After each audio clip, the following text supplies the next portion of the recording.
इस आकाश यंत्र में स्थित मीन की आंख आप सबका लक्ष्य है मित्रों। संसार के सर्वाधिक शूरवीर और बलशाली यहां उपस्थित हैं, परंतु प्रश्न यह है कि आप में से इस जल प्रतिबिंब को देखकर मीन की आंख का लक्ष्य कौन भेद सकेगा?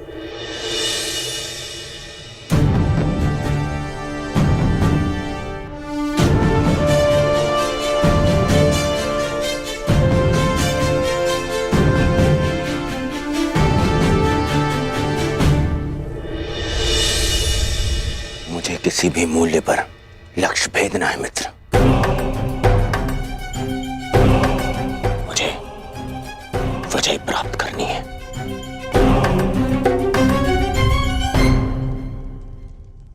अब मैं क्रम से वीरों का नाम पुकार कर उन्हें परीक्षण के लिए आमंत्रित करूंगा।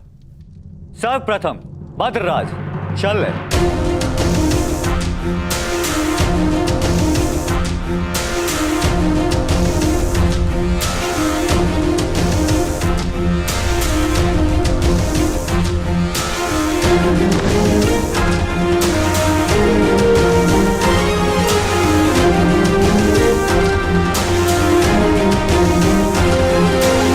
मित्र, आज कोई क्रोधित भी नहीं है, इसलिए मद्रराज के पास कोई अवसर नहीं किसी की शक्ति छीनने का।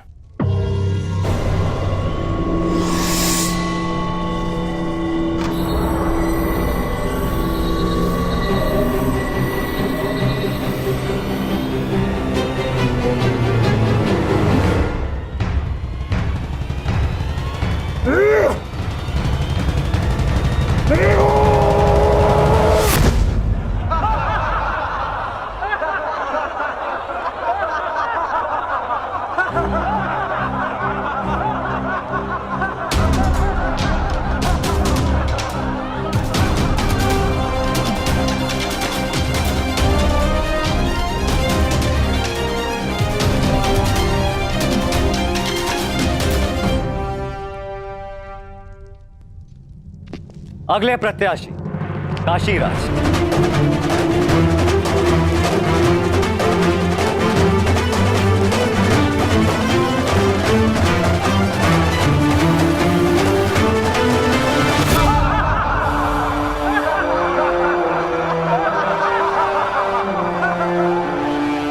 क्या यह असंभव लक्ष्य नहीं है सखा? प्रतिबिंब देखकर आकाश यंत्र में घूमती मीन का नेत्र वेदन संसार में भला ये कौन कर सकता है? एक नहीं 3 पुरुष हैं सखी, जो ये लक्ष्य साध सकते हैं।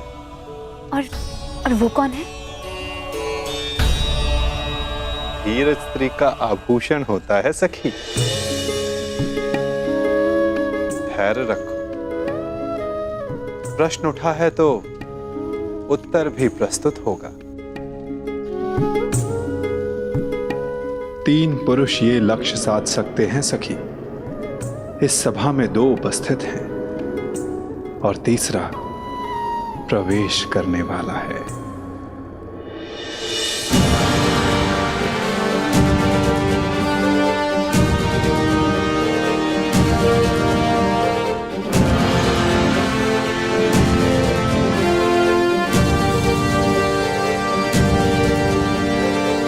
अगले प्रत्याशी भगत नरेश जरासंध।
चलिए सखा, कम से कम ये विश्वास तो हुआ कि ये धनुष उठाया जा सकता है।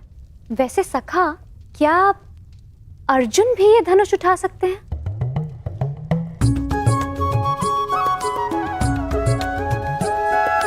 सखा, यदि अर्जुन इस सभा में उपस्थित हुए तब भी मैं उन्हें पहचानूंगी कैसे? कैसे मुझे ये ज्ञात होगा कि वो यहाँ उपस्थित हैं? अर्जुन, परंतु सबका तो ये मानना है कि वो जीवित नहीं है। मैं ऐसा नहीं मानती सखा, क्योंकि मैं अभी तक जीवित हूं। तुम कहां जीवित हो सखी? तुम तब तक जीवित नहीं जब तक अर्जुन ना मिल जाए, यही ना? और यही तो मेरा प्रश्न है केशव, कि मैं उन्हें कैसे पहचानूं जो मेरे जीवन का एक कारण है।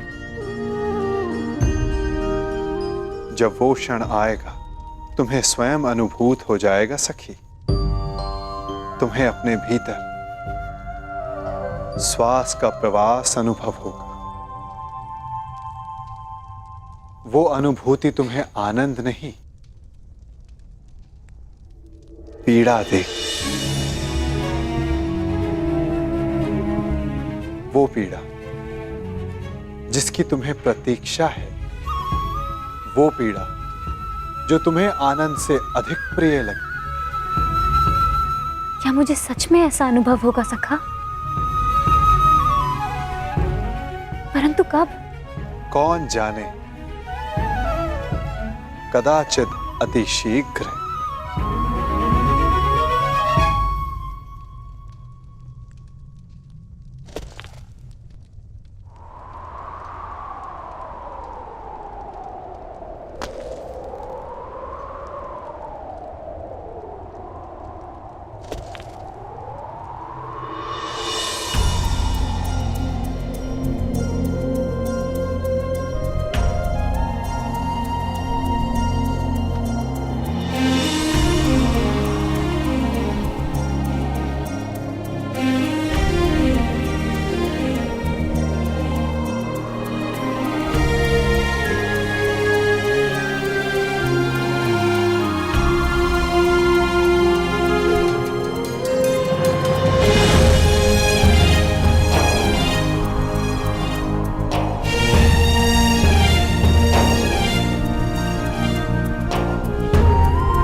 क्या हुआ?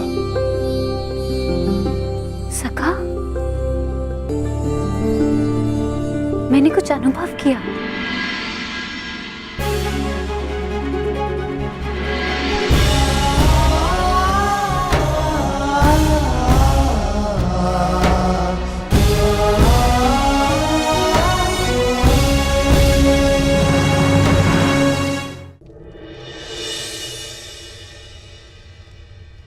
यश भ्राता,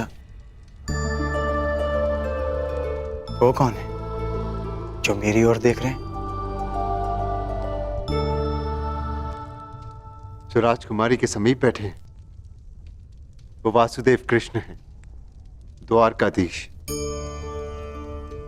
हमारे ममेरे भाई भी हैं, परंतु वो तुम्हें नहीं देख रहे। वो स्वयंवर में आए सारे प्रतिभागियों को देख रहे हैं। वो कमल नयन वाले हैं, इसीलिए सबको लगता है कि वो उन्हें ही देख रहे हैं, परंतु नहीं।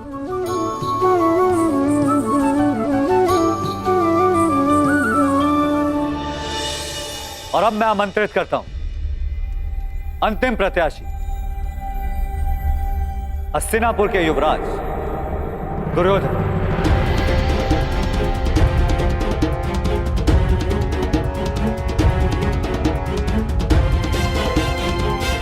अंतिम?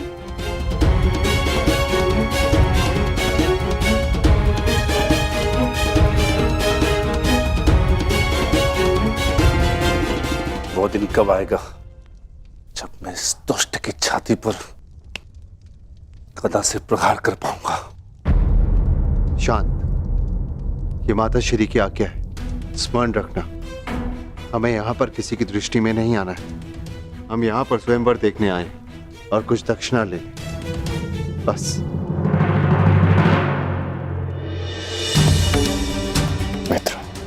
मित्र, मैं जानता हूं कि तुम ये धनुष उठा सकते हो, परंतु स्मरण रहे कि तुम अपने पांव के मध्य तनिक दूरी बनाए रखना, ताकि तुम धनुष का बोझ संभाल सको। धनुष का एक भाग भूमि पर रखना, ताकि प्रत्यंचा चढ़ाते समय धनुष तुम्हारे हाथ से छूटे ना।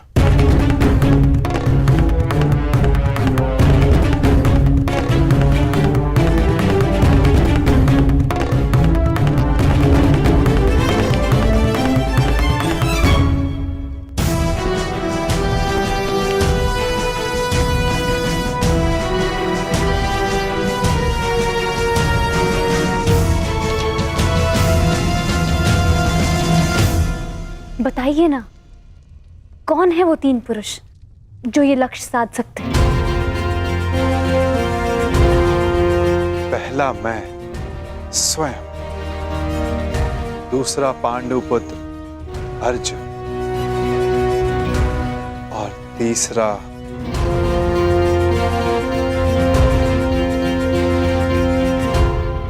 मैं राधेकर।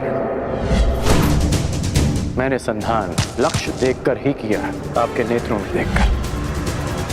कदाचित तीसरे वीर के लिए मैं आपका संकेत समझ गई हो सका।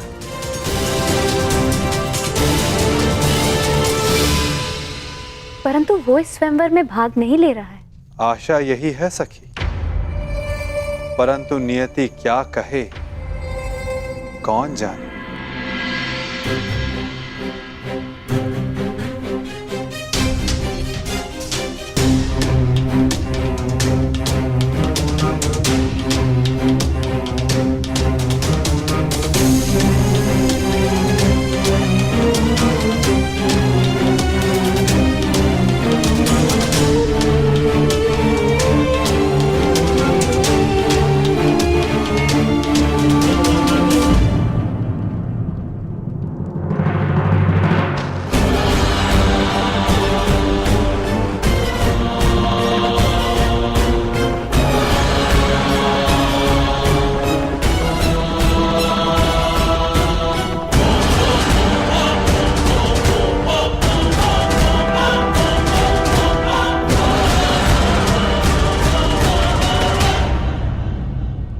अपने पांव स्थिर रखना मित्र।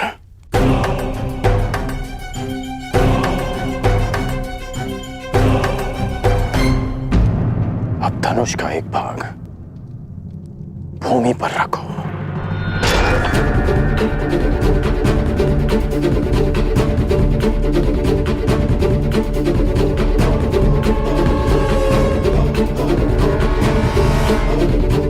बल लगाकर धनुष को मोड़ो।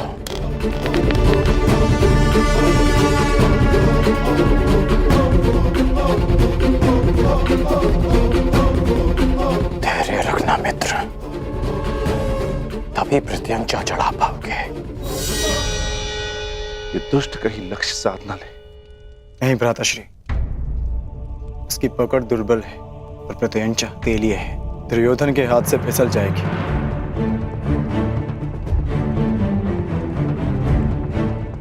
नहीं,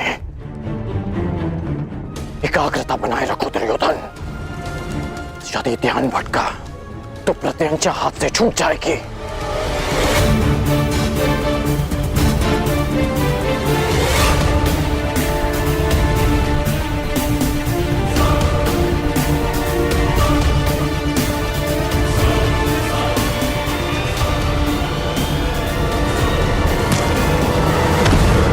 दुर्योधन!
क्या यही है संसार के सर्वश्रेष्ठ योद्धा?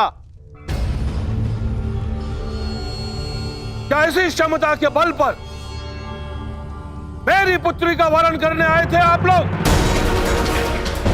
प्रतीत होता है गुरुओं में अब वो क्षमता ही नहीं रही जो अपने शिष्यों को युद्ध कौशल सिखा सके।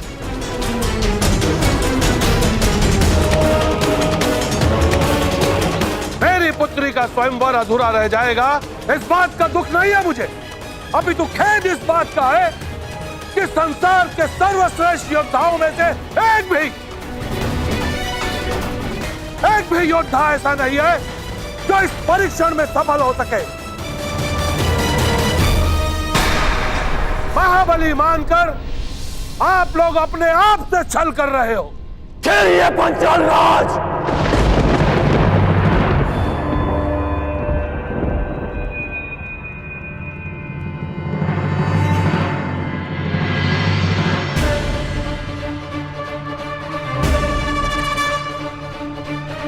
मैं स्वयंवर में भाग नहीं लूंगा, परंतु तब तक जब तक यह स्वयंवर न्यायपूर्वक चलेगा और मेरे मित्र दुर्योधन के साथ कोई अन्याय नहीं होगा। परंतु अन्याय हुआ तो ना मैं अपने धनुष को रोक पाऊंगा और ना ही मेरे बाण मौन रहेंगे।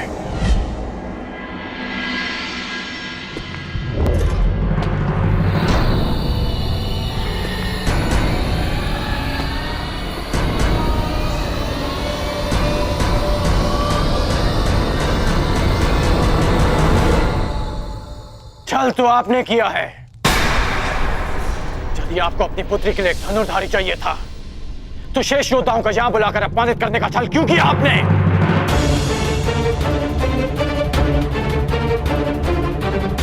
यदि बल, बुद्धि, दृष्टि, एकाग्रता और लक्ष्य पर प्रहार करने की क्षमता जांचनी थी तो केवल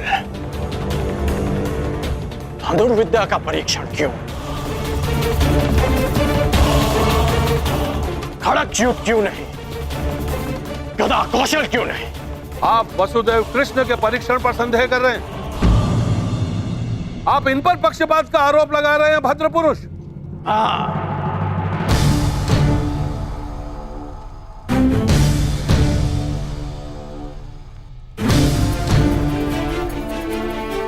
क्योंकि यह पक्षपात है। यदि यह गदा कौशल का परीक्षण होता तो मेरे मित्र युवराज दुर्योधन यहां उपस्थित सभी योद्धाओं को पराजित कर देते, परंतु नहीं, आपने यह परीक्षण एक पक्षीय रखा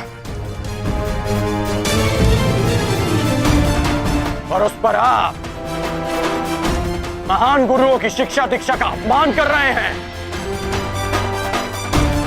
तो पांचाल राज, आपको आपकी ललकार का उत्तर अवश्य मिलेगा।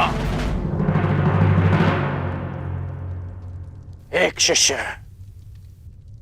अपने गुरु के मान के लिए आपकी ललकार स्वीकार करता है।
अद्भुत, अद्भुत कर्ण।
जो मैं कह रहा हूं उसका तात्पर्य समझ रही हो ना सखी?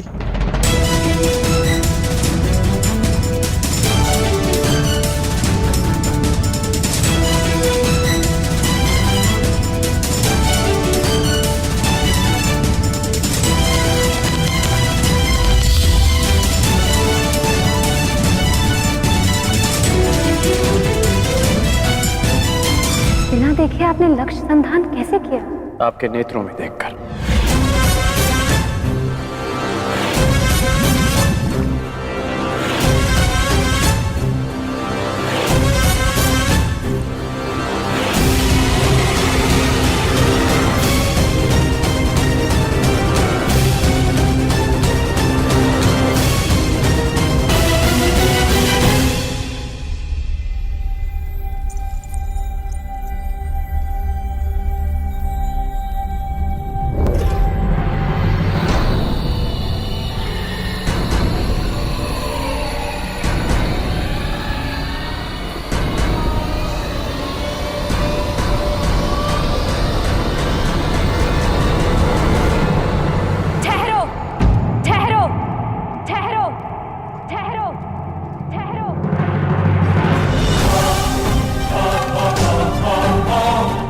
शर संधान नहीं होगा।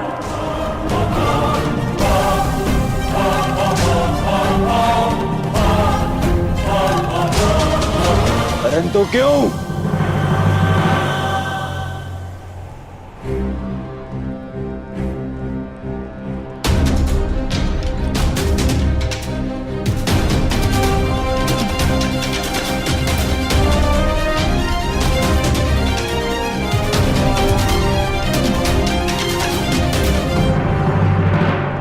क्योंकि मैं एक सूत पुत्र से विवाह नहीं करूंगी।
का जन्म महत्वपूर्ण नहीं, यदि कुछ महत्वपूर्ण है तो उसके कर्म। कर्म शब्दों से अधिक श्रेष्ठ माध्यम है मनुष्य और उसकी योग्यता के परिचय का।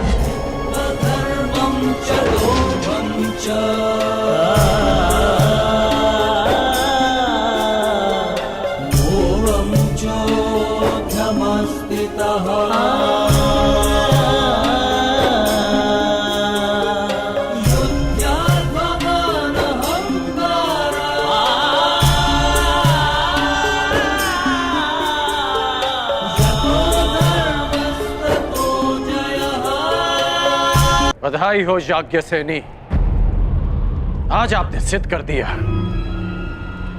कि कभी कभी शब्द कर्म से अधिक श्रेष्ठ माध्यम होते हैं।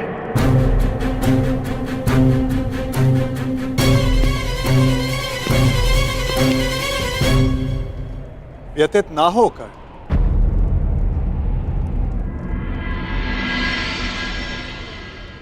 ये निर्णय स्वयंवरा का है और इस सभा में उपस्थित सभी को इस निर्णय का सम्मान करना चाहिए। बस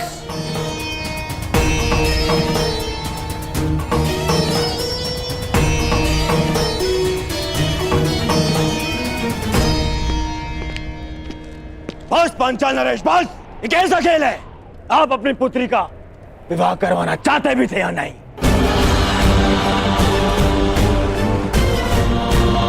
केवल अपने मनोरंजन के लिए आपने ये स्वयंवर रच लिया।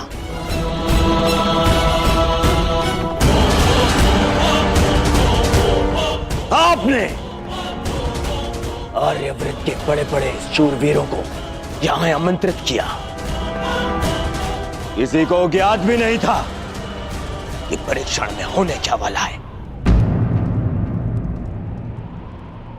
फिर एक विचित्र सी शर्त रख दी आपने स्वयंवर की, और जब अंगराज इस परीक्षण में सफल होने वाले थे तो आपकी पुत्री द्रौपदी ने इन्हें रोक दिया।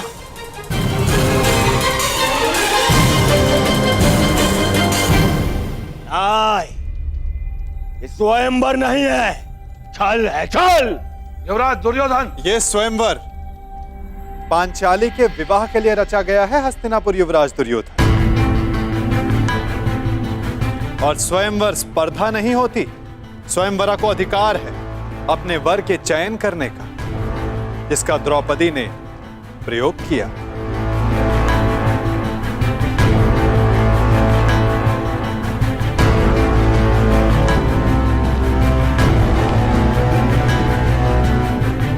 और रही बात छल की राजकुमार दुर्योधन, तो छल किसने किया, कहां किया, कब किया, उस विषय में कदाचित आप इस भरी सभा में बात नहीं करना चाहेंगे, है ना युवराज दुर्योधन?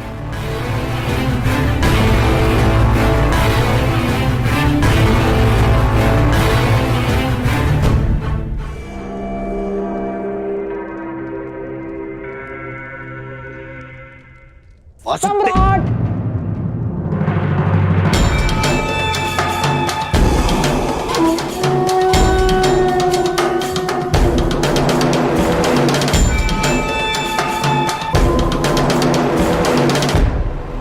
मैं यहां उपस्थित सभी राजवंशियों की ओर से कुमारी द्रौपदी के निर्णय का समर्थन करता हूं।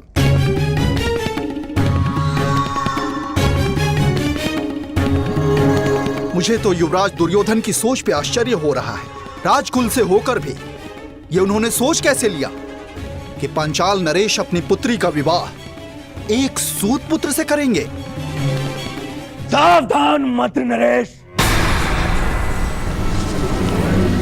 सावधान तो आपको रहना था। आप कर्ण को इस सभा में लाने की भूल कैसे कर बैठे? जाइए अंगराज कर्ण, जाइए, जाके अपने अश्वों की राज संभालें। यह क्षत्रियों का स्वयंवर है, जाइए।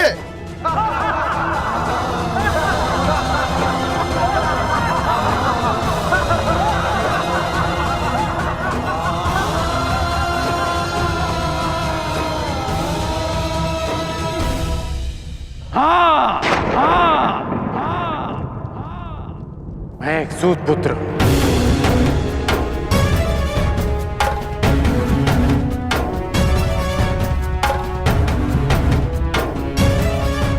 और मुझे गर्व है कि स्वयं को क्षत्रिय समझने का अभिमान करने वाले महारथियों का मार्गदर्शन एक सूत ही करता है।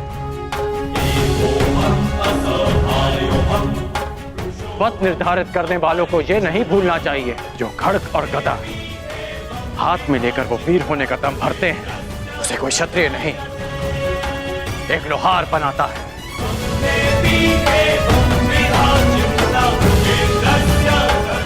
जो अन्न वो खाते हैं उसे किसान उपजाता है।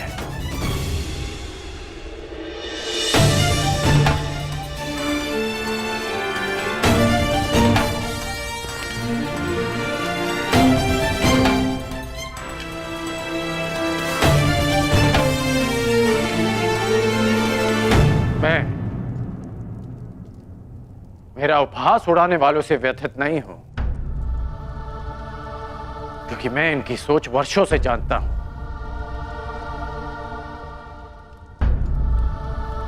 मैं आपसे निराश हूं,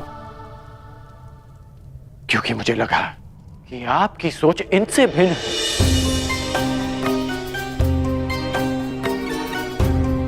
इस अपमान को सहने की क्षमता स्वयं में लाने के लिए मुझे वर्षों लग गए, परंतु आश्चर्य इस बात का है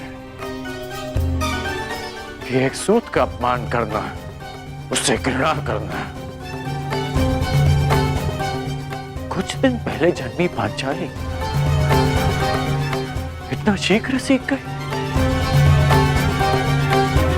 कैसे?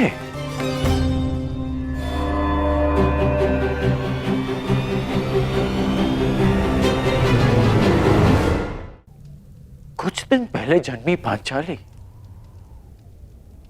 इतना शीघ्र सीख गए? कैसे?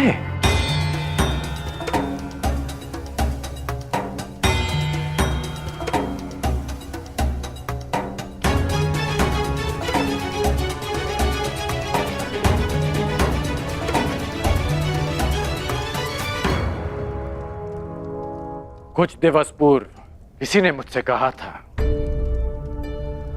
कि हर कर्म अपना परिणाम साथ लेकर चलता है।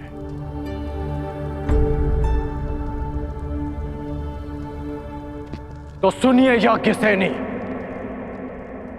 कि जो आज आपने मेरा अपमान किया, उस अपमान का परिणाम आपको अवश्य मिलेगा।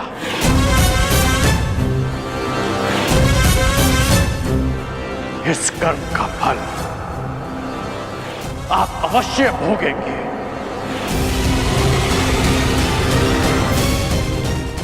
आपके शब्दों के गूंज का नाद जीवन भर आपको सुनाई देता रहेगा। स्मरण रहे।